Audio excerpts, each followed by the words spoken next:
Hey guys, Naz here with another video. In this video, I'll be going over my setup for Cypher. Before we get into this video, I just want to apologize as I will be butchering the pronunciation of Cypher's skills, and with that out the way, let's get into this, yeah? He's ice-based and every time you summon him, he'll gain +3 attack and magic when you complete a mission until he reaches these stats. Let's cover his Einherjar attacks and then we'll cover his normal moves. Einherjar attacks activate when they are summoned and won't trigger until you summon them again. This means we should be using the best one to get the most value out of this.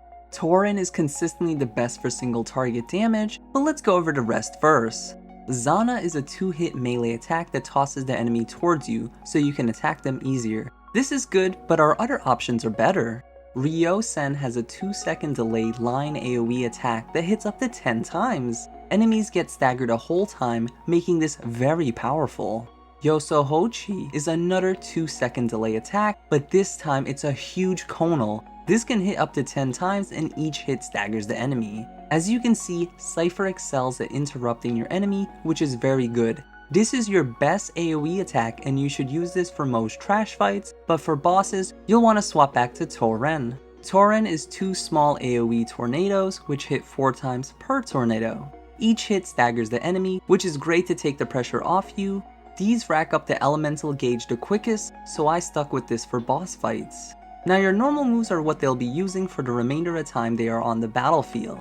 Senya is a 10-hit single attack if Cypher decides to shoot his bow. For some reason, he doesn't always fire it, which is a huge DPS loss as he's just standing there.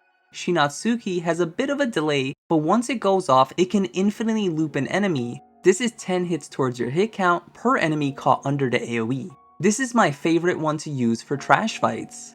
Soibu is a 3-hit range attack. While this may sound good, it seems there is a specific range the AI needs to attack the enemy. Because of that, the AI has to swap weapons and walk closer before it can attack again, which severely lowers the potential DPS and is the worst option from my testing. Why are you running?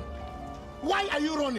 Hirei is your hardest hitting attack, but it suffers from distance like Soibu, and if the enemy is agile then you may not get the most DPS out of this, but if used versus a big target and bosses, then this is your strongest single target option. Now that we've set up your Einherjar, let's go over our arts. Ice-based arts get powered up if we use them while Cypher is out, and we're infused with them.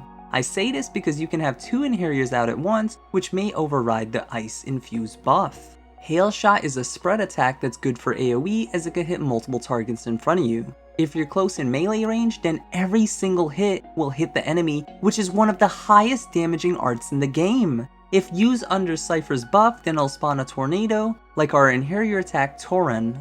Glacial Blizzard is a better AoE attack as it's a shower of icicle shards from above.